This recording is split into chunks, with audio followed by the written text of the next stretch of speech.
Hey everybody, PJ back with another Watch Trading Academy YouTube video. Now today, children, we're going to be talking about the power of investing in watches. Now, one of the biggest arguments in the entire world right now happening between watch traders, investors everywhere, is are watches good investments?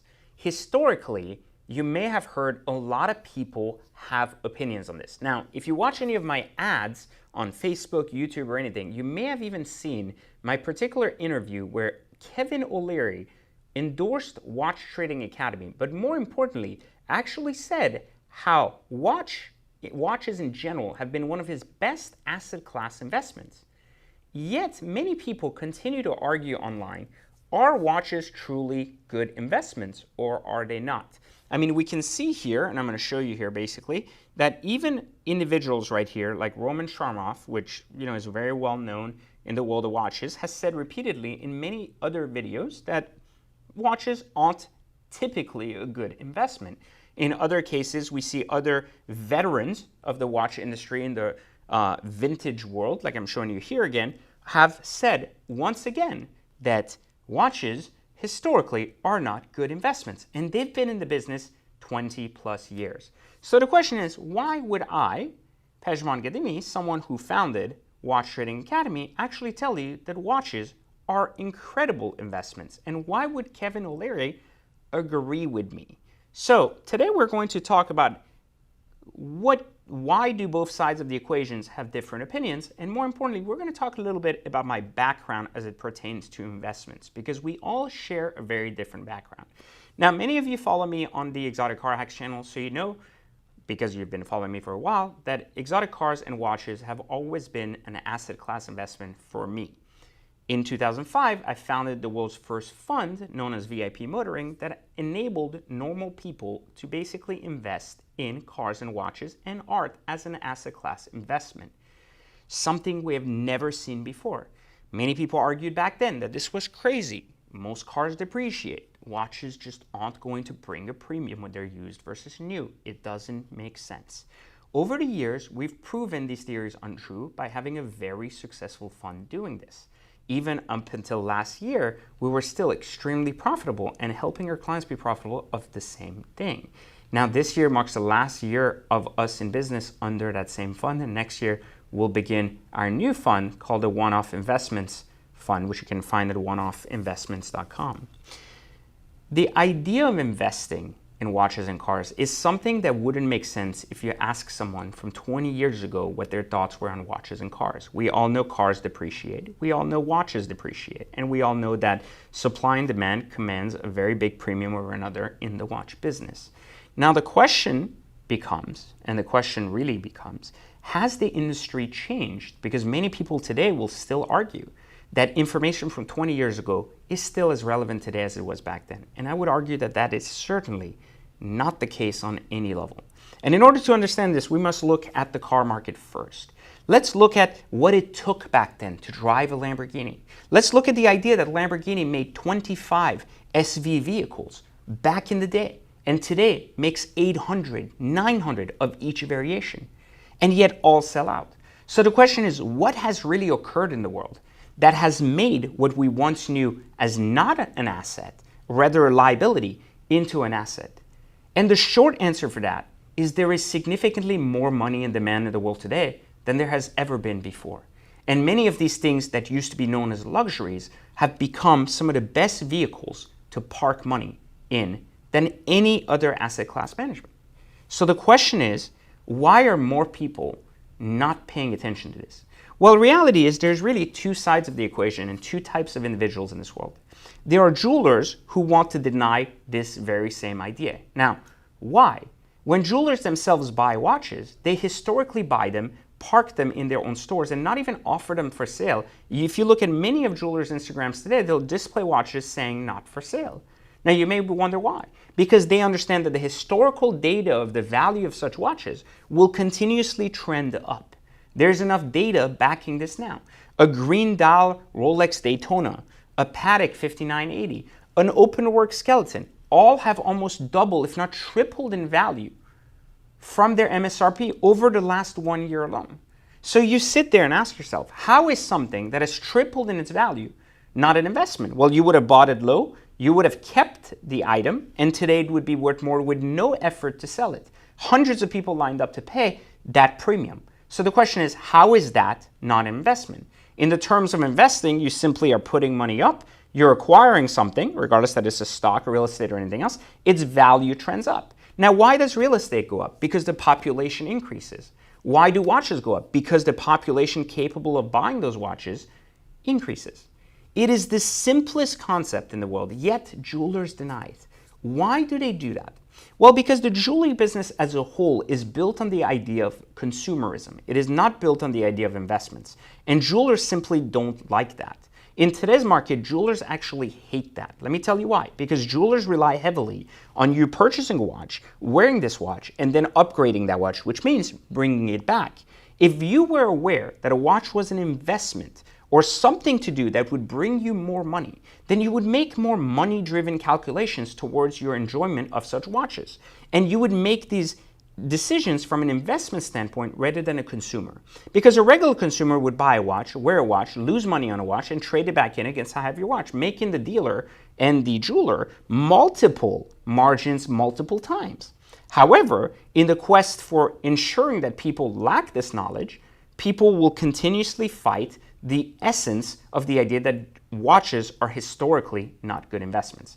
However, if we look at the data historically of how watches have been discontinued, everything from the Rolex Hulk to the Batman to the Pepsis, and yes, there are supply and demand curvages that create more so of a price hike or something, but many of these prices, we will argue, have never settled back down again over the last 5 years, giving us a sense that these are inflated numbers, but rather these are new market demand numbers. And so, as a result of that, very rarely in asset class management, because of the cost of the dollar and inflation, will you ever see an asset turn back down if it's not overinflated. So the question is, was it a bad investment to buy a Hulk for 9 and sell it for 20? Was it a predictable investment? That's another story. But was it a good investment? I would argue a 200% return over 2 years would be a very fair and excellent return, especially with such a lower dollar to play with.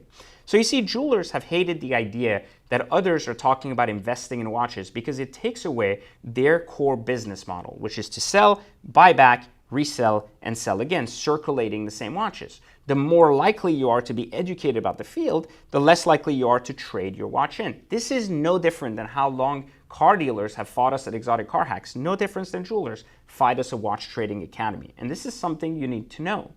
Secondly, why would other people, such as veterans in the business over the last 25 years that are vintage or real Rolex traders or individuals that are in the trading business, have a problem with others calling investments into watches? Partially for the same reason that there's still an idiot out there that actually believes that the school system is the only way to be successful in the world.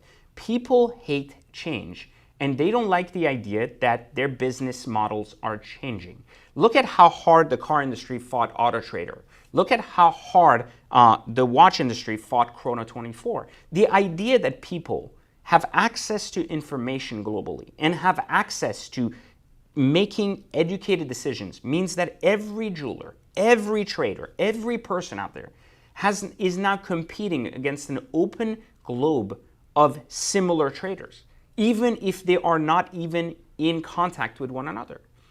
I could sell a watch and my consumers and my buyers could know all over the world what other people are buying these watches for, thanks to social media, thanks to these websites and so on and so forth. And so why would these people fight so hard the idea of investments? Because it would force them to basically give up their business model and force them to adapt. And as we all know, change is very difficult for a lot of people. So the number one way you fight change is by denying it.